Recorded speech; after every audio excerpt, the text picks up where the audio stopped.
Naam. Uko nasema masuala ya matatizo ya uzazi, hii afya ya uzazi imegawanyika. Kuna kitu umezungumza hapo. Ndio. Imegawanyika unamaanisha nini? Asante sana. Imegawanyika kwa maana ya kwamba shida inaweza ikawa kwa upande wa mwanaume au shida ikawa upande wa mwanamke. Daktari ambaye ana deal na tatizo la uzazi kwa mwanaume na kwa mwanamke ni madaktari wawili tofauti kabisa. Hiyo moja. Okay. Yes, lakini tukija pia kwenye pili, unaweza ukawa na tatizo la uzazi ambalo linahitaji madaktari pia ni mwanamke, lakini unahitaji madaktari wa aina mbili. Mmoja ambaye atahusika na kuondoa chanzo cha tatizo, wa pili atakaye kusaidia sasa kubeba ujauzito.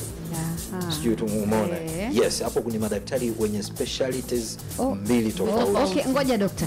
Kwa hiyo kuna matatizo yamegawanyika mara mbili.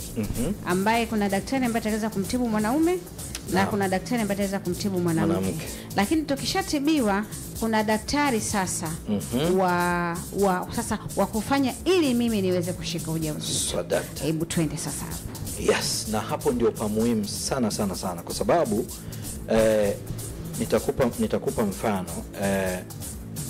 Kuna mwanamke anaweza akawa anahitaji kupata mtoto lakini kumbe akiba yake ya mayai imefanyaje? Imepungua au imeisha. Sijui umenielewa vizuri. Sasa ikifika scenario ya aina hiyo, lazima tumsaidie huyu mtu kujua yale mayai yake yana ubora kiasi gani. Na katika mayai 20 unaweza kukuta mawili ndio yana quality. Kwa kufanya selection ya mayai yenye ubora ili atupe uhakika wa huyu mtu kupata mtoto. Hiyo pia ni taaluma nyingine ambayo tunahitaji daktari wa kutusaidia kwenye eneo hilo. Kupata mayai yenye quality. Sijui umenielewa. Lakini kama hayana quality, yenye viwango kabisa. Yes. Kama hayana quality, lazima tumsaidie pia kupata dona, mtu mwingine ambaye atadonate kwa niaba yake. Sijui umenielewa. Sema dona nika? Yes. Kwa hiyo lazima tupate mtu atakaye kusaidia hayo mayai. Sasa huyo mtu ni nani? Unataka awe ndugu yako asiwe ndugu yako? Maana wengine wanataka, wengi tunakutana nao anakwambia mimi akinitolea ndugu yangu hivyo vichambo atamsema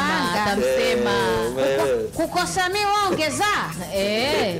Mimi namshangaa yule. Leo anajishaua anajiona ana watoto. Mimi ndio chanzo cha kupata. Kwa hiyo sasa hapo nyinyi mnafanyaje? Kwa hiyo ukisema mimi sitaki kutoka kwenye ndugu zangu, tunamwambia tupe vigezo. Unataka mtoto huyo mama awe na sifa zipi? Shombe kuanzia intelligence ya akili, rangi, kama unataka awe mzungu, awe Mwarabu, Mchina. Jamani, kupata Mchina na wewe. Dokta